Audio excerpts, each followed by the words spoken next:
Shalom untuk kita semua. Bagaimana kabarnya? Sebelum kita beristirahat, kita akan mendengarkan firman Tuhan. Namun sebelumnya kita berdoa.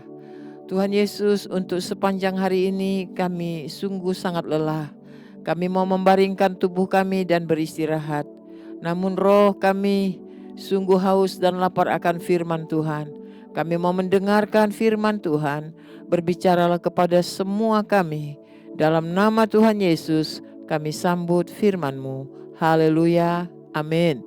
Firman Tuhan pada malam hari ini terambil dari Kejadian pasal 28 ayat yang ke-21 sampai 22. Demikian. Sehingga aku selamat kembali ke rumah ayahku, maka Tuhan akan menjadi Allahku. Dan batu yang kudirikan sebagai tugu ini akan menjadi rumah Allah.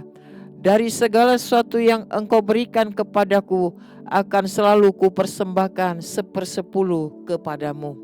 Tema renungan kita pada malam hari ini on fire, semangat.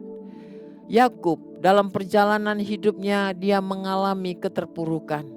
Dia dikejar-kejar rasa bersalah dan ketakutan. Yakub menjadi buronan untuk kakaknya Esau. Kenapa Yakub mengalami ini? Karena Yakub merasa berhasil untuk menipu kakaknya dengan hak kesulungan. Hak kesulungan itu sangat penting untuk orang Israel kuno. Apa arti hak kesulungan? Itu kedudukan sebagai anak sulung, sebagai pemimpin keluarga, warisan ganda dari ayah dan tanah. Jadi sebenarnya Yakub ini mempunyai saudara kembar bernama Esau. Esau itu abangnya, Yakub adiknya.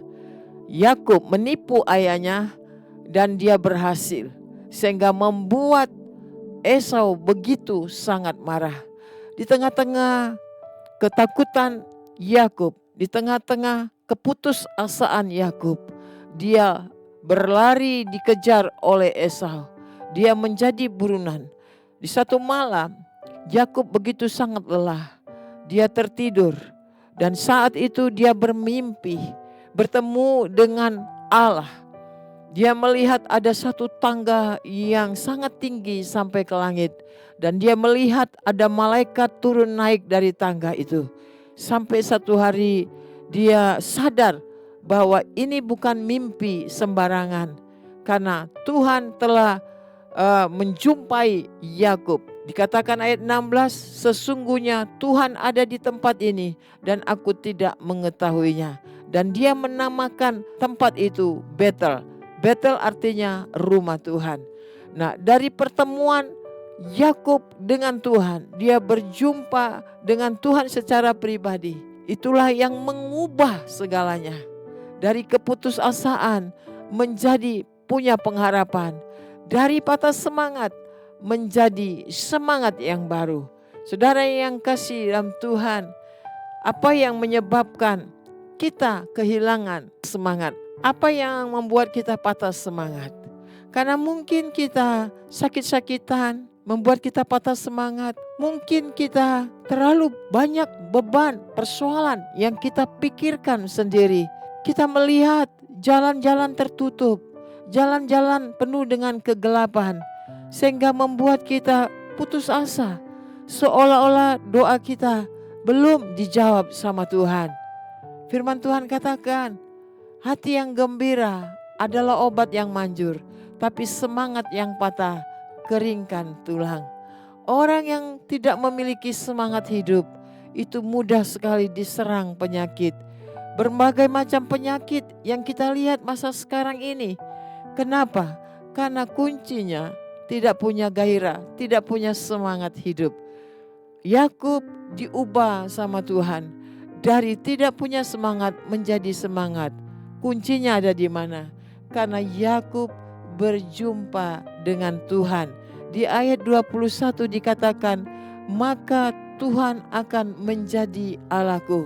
Kalau selama itu Yakub mengandalkan kekuatannya, tapi lewat perjumpaan itu Yakub berkata, Tuhan adalah Allahku. Yang kedua, Yakub mempunyai kerinduan hati untuk membangun rumah Tuhan. Dikatakan di ayat 22, batu yang kudirikan sebagai tugu ini akan menjadi rumah Allah. Sebelum Yakub berjumpa dengan Tuhan, dia sangat egois. Dia mau merampas semua untuk menjadi miliknya. Tetapi setelah dia berjumpa dengan Tuhan, ada hati yang rindu untuk membangun rumah Tuhan. Dan yang luar biasa lagi, dikatakan oleh firman Tuhan, dia mau mempersembahkan 1/10 kepada Tuhan. Siapa yang mengajari Yakub untuk memberi perpuluhan? Itu lewat teladan dari ayahnya. Sekarang ini kita mendengar begitu banyak pengajaran. Tidak ada perpuluhan. Perpuluhan tidak berlaku lagi. Selama firman Tuhan berkata, perpuluhan tetap kita berikan. Untuk apa? Itu ujian hati kita. Apakah kita egois, serakah untuk mengambil semua itu? Dan yang kedua itu ujian ketaatan kita. Apakah kita mau taat kepada perintah Tuhan? Yakub melakukan semua itu karena dia sudah berjumpa dengan Tuhan. Saya percaya Bapak Ibu, di dalam pergumulan-pergumulan yang ada, kalau kita berjumpa dengan Tuhan, Tuhan pasti mengubah segalanya. Tuhan Yesus memberkati. Kita berdoa.